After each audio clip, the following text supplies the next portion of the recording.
Dozens killed and 500,000 displaced as war continues on the Thai-Cambodia border. Colonial-era disputes mix with nationalism and political survival to rekindle a military conflict. So why couldn't a U.S.-brokered ceasefire solve it? And what will it take to return peace to the region? I'm Andrea Sankey, and today's newsmaker is the Thai-Cambodia border war.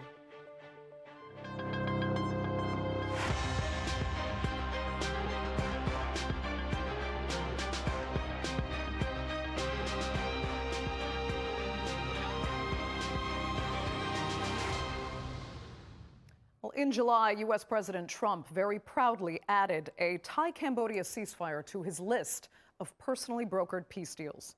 But just 5 months later, Thailand and Cambodia are back at war, and phone calls from the White House have provided no relief. Thailand is demanding Cambodia unilaterally declare an end to the fighting, but with both parties claiming self-defense and nationalist sentiment backing a fight for territorial integrity, it's hard to see how this dispute can be solved. Here's a look. Ripples of the past echo dangerously in the present along the Thai-Cambodia border. A century-old border dispute has re-erupted, turning fatal skirmishes into military action and even accusations of invasion. Hundreds of thousands of people have been displaced on both sides in recent weeks as a result of shelling, shootings and airstrikes. Both sides accuse the other of starting it. It is a territory invasion war. The Thai military has targeted civilian objects indiscriminately, harming many of our civilians and destroying a lot of civilian infrastructure. The one who violated the agreement needs to fix the situation, not the one that got violated. Border tensions have simmered since the French drew the general sweep of the boundary in the early 1900s. Significant temples and sacred cultural sites important to communities on both sides also sit in the contested area, further inflaming passions about territorial sovereignty. Tensions have remained high since May this year. A Cambodian soldier was killed in a clash, which saw a surge of nationalist sentiment in both countries, each blaming the other and both governments retaliating. Fighting erupted again in July when a Thai soldier stepped on a landmine in a contested area. Dozens were killed in the ensuing firefights, and over 300,000 people fled their homes and villages to avoid airstrikes. A fragile ceasefire, brokered by US President Donald Trump in Malaysia, was agreed to in October, but fighting erupted again in November when another Thai soldier was injured by another landmine.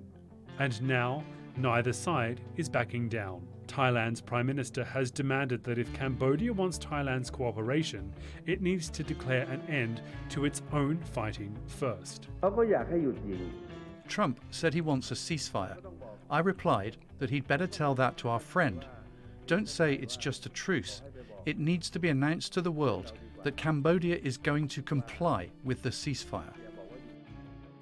Meanwhile, Cambodian authorities have accused Thailand of indiscriminate bombing. The aggressive Thai army fired indiscriminately into civilian areas and schools, and especially shelled Takrabe Temple, a sacred site of Cambodia.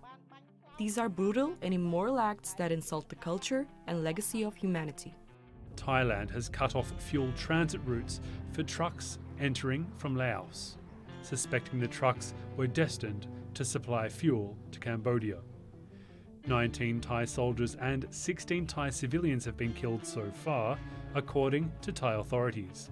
In Cambodia, 17 Cambodian civilians have been killed and dozens more injured, according to its interior ministry. With both sides insisting that the other side is the aggressor, and neither side willing to blink first, what remains are abandoned villages, destroyed homes, and terrified locals. And the ruins, temples, and sacred sites standing silent amid the noise and chaos. So how much worse can the violence get, and what, if anything, can stop it? Joining me now to debate that and more are from Bangkok, former Deputy Prime Minister of Thailand, Pongtep Tapkanjana, From Phnom Penh, chairperson of the Angkor Social Innovation Park, Cheong Vanarit. And from London, associate fellow with the Asia Pacific program at Chatham House, Bill Hayton. Thank you all so much for being with me. Pongtep Thepkongjan, I'll start with you to first get a better understanding of just how entrenched positions are on both sides now. Tell us why Thailand believes that Bangkok is fully in the right here. Thailand and Cambodia may disagree on the question of who violated the ceasefire agreement.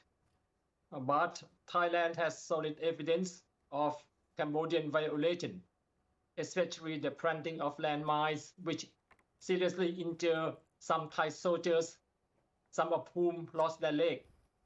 In addition, there were other photos of Cambodian movement of heavy weapons and troops into the border areas. So, I mean, for the Thai understanding, there is a violation of Cambodian violation of the ceasefire agreement. Okay. And the last time, 2 Thai soldiers were shot on December the 8th. One was shot at the chest, but because he wore bulletproof vest, so he was safe. But another Thai soldier was shot. I think that's the last incident before the fighting started again. Okay, let me ask Cheong and get the perspective from Phnom Penh. Is that fair? Cambodia simply violated the ceasefire.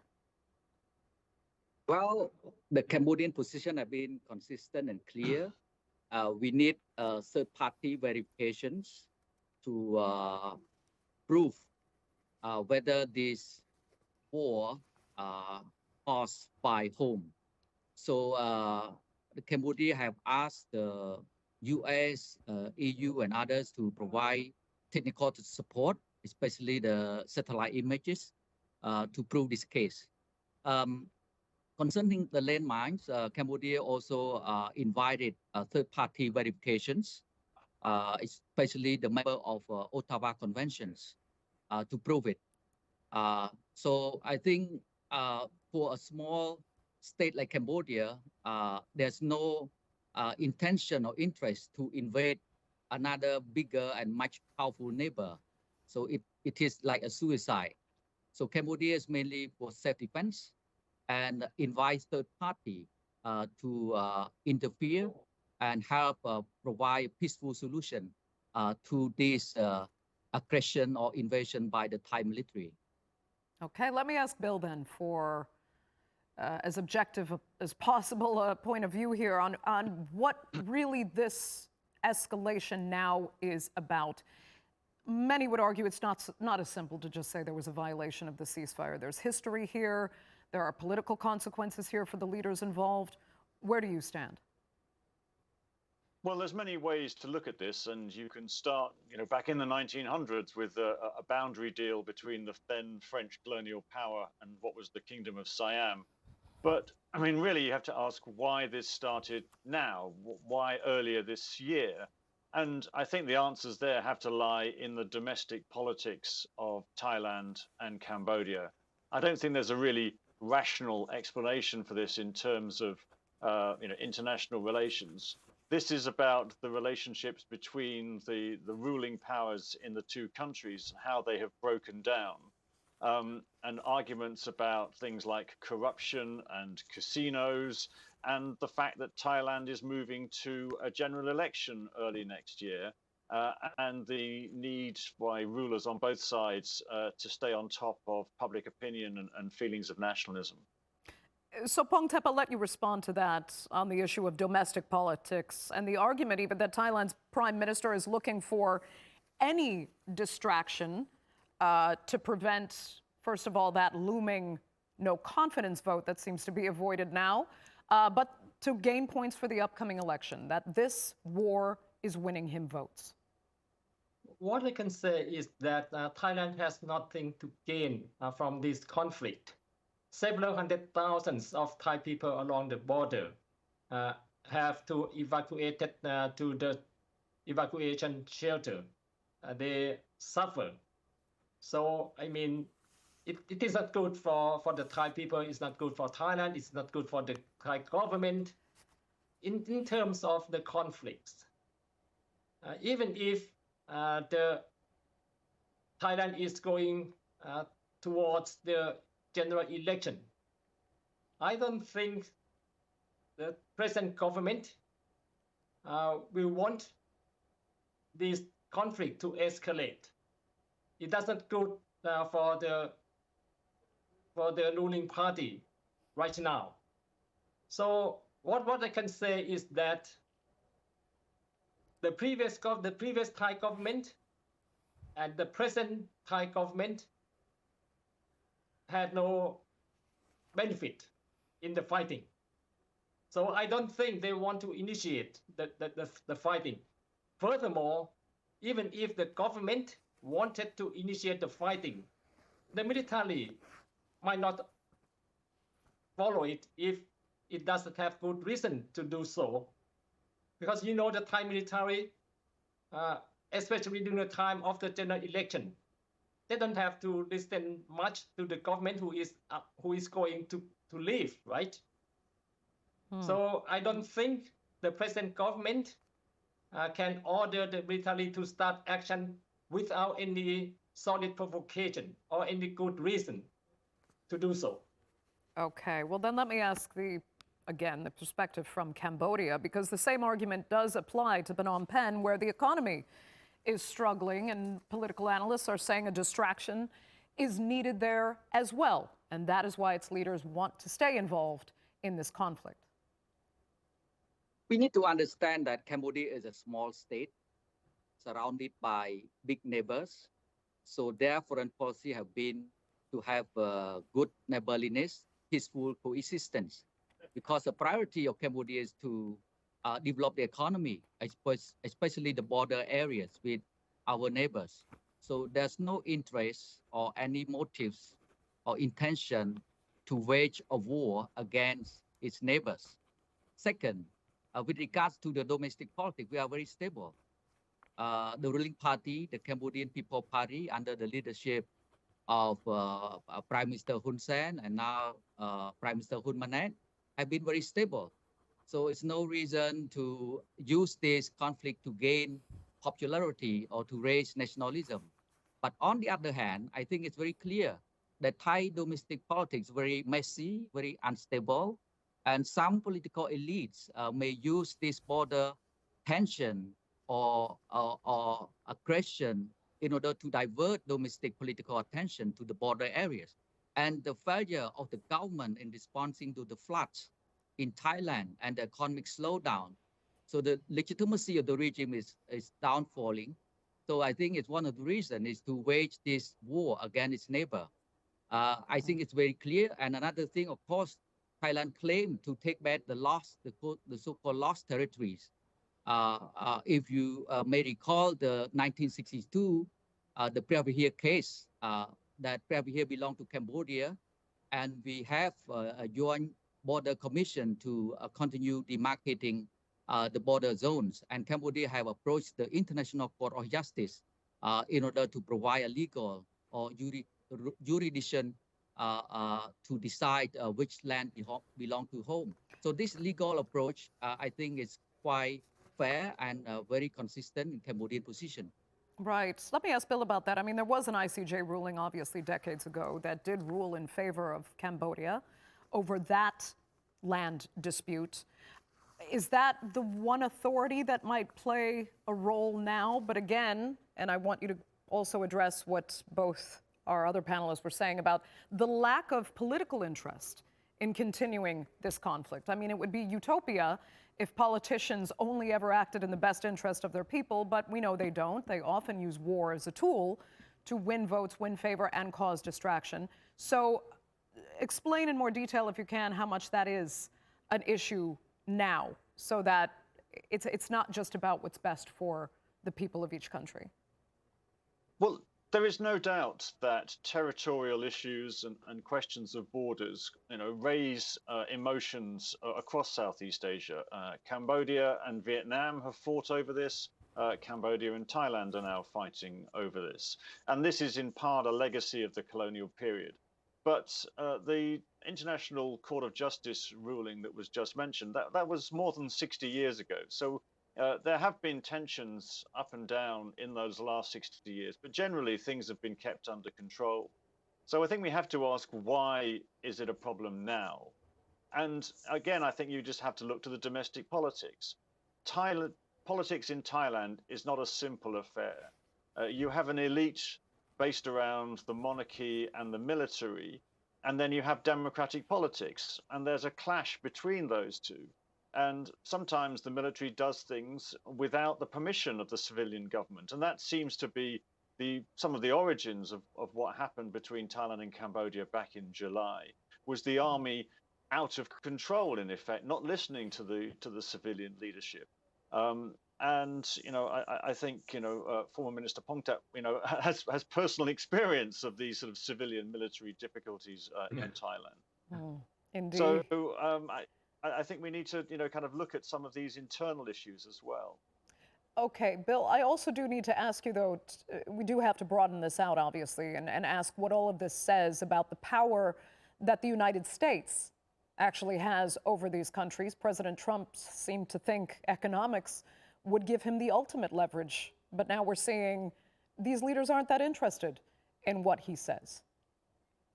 Well, I think what we need now is a reason for both sides to de-escalate. And if they can say that they've got pressure from President Trump or pressure from their Southeast Asian neighbours to do this, then that might be a reason for them to dial down some of the rhetoric. So, and I think President Trump's intervention, if it comes, frankly, anybody's intervention, China's intervention, although China's been very quiet on this, would give these leaders a reason to de-escalate.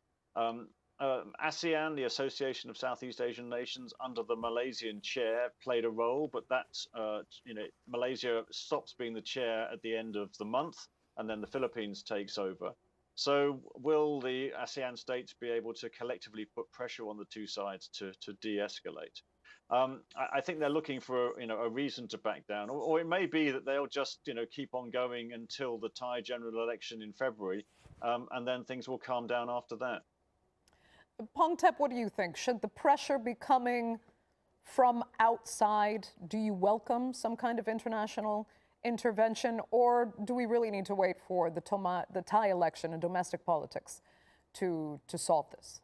It seems to me that Thailand and Cambodia can hardly agree upon this conflict, especially during the time of the general election, because the Thai government right now is a caretaker government, right? But anyway, I agree with Bill that with mediator, both sides are more likely to come to a table to negotiate. Without mediator, it's very difficult for both sides to come to a table to negotiate. But I don't think both Thailand and Cambodia will invite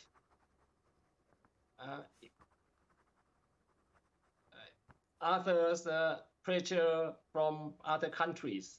But mediator is fine, I think, for both sides. But for pressure, it may be like the last time when President Trump tried to use tax to bring Thailand and Cambodia together. Finally, because of not mutual commitment, finally, this conflict just escalate again. So, Cheong, do you agree in a sense that both Thailand and Cambodia recognize that they need a moderator, but neither really wants a moderator coming from abroad to solve this? Looking at the nature of this conflict, I think we need a third-party mediator, either ASEAN, the US, or China, or others. That is very important to force both sides to negotiation table And Cambodia have been very willing to invite the third-party engagement in this. Which third We party? have respected ASEAN, and of course, with the support of the US and China, have an important role in providing a platform for negotiation. So it is important for both sides to go to negotiation table as soon as possible, especially to implement the declaration on the peace agreement between the two countries and other bilateral agreements. So this is, I think, a very important step. Because human suffering on both sides, in Cambodia, about 500,000 now as war refugees. So we need to end it as soon as possible with the engagement of the third party. Do you see a timescale at all, Cheong? We expect to see it sometime soon, especially before Christmas or New Year, because I don't think prolonging this war benefits anyone, only people suffering. And the international community need to pay close attention to this and provide technical support and diplomatic support. Cambodia have approached the UN Security Council to appeal to them to monitor the situation closely. So that is important. I think the third-party verification mechanism, ASEAN observer team, even the UN peacekeepers may need to be sent in order to monitor the ceasefire between the two countries. Bill, can you envision as many parties as were described actually getting involved to mediate this? Is it worth it to them? And would the U.S. really just prefer to kind of single-handedly be able to still manage this themselves, especially with considering what Donald Trump's passion is for tariffs and the leverage he believes they should yield? Well, his passion for tariffs might be matched by his passion to win the Nobel Peace Prize, possibly. So if he can, go back to these two countries and persuade them again in the way that he claims to have done, a couple of months ago, I think, this, in theory or on paper, this is a solution that's waiting to be enforced. I don't think either Cambodia or Thailand wants this to go, become some kind of full-scale war. They want a reason to de-escalate. ASEAN has created, as we were just hearing, the ASEAN Observer Team to try to monitor, what was supposed to be a ceasefire and persuade the two sides to disengage. But really, it's a question of whether they can kind of put enough leverage on pressure on both sides to stop this cycle of action and reaction. China sort of claimed to have been involved back in October, but didn't really sort of, do much publicly as far as we can see. But maybe they have good relations with both countries. And in theory, this is something where the US and China could cooperate, but that isn't really the way the world works at the moment. Exactly. But I mean, Bill, you say both parties want this de-escalated. But if it's not, how much worse can this get? How bad can the violence continue to spiral? Well, I mean, I think we can continue to see more destruction along the border. The Thai military is much more capable than the Cambodian military. They have access to, American, weapons and the rest of it. Cambodia's military is much less sophisticated. So, I think Thailand will be able to inflict much more damage on Cambodia. But that's not to say that Thais won't suffer. And we've seen, kind of rocket fire across the border damaging schools, civilian infrastructure, as well as the casinos and the scam centers on the Cambodian side, I think are part of the explanation to the origins of this conflict. Yeah, Bill, very quickly, we only have about 45 seconds left, but I heard one analyst say that, yes, Thai might have the physical military power, but Cambodia has a sort of resolve that Thailand might not be as big of a match for as it envisions. Well, I think both sides have the capacity to inflict damage on each other. So no one wants to underestimate the military power of any side. So I think but the conflict is contained. I guess it doesn't affect the region so much. But anything which prevents ASEAN from operating and from an integrated region for politics and trade and all the rest of it, is bad for the region. So I hope that the other neighboring countries can step up and encourage the two sides to de-escalate. Okay. That will unfortunately have to be the final word for this edition of the Newsmakers. I'd like to thank sincerely all three of my panelists so much for being with me on this edition, and our viewers for joining us as well. Remember, you can follow us on social media, and do be sure to subscribe to our YouTube channel. I'm Andrea Sankey. We'll see you next time.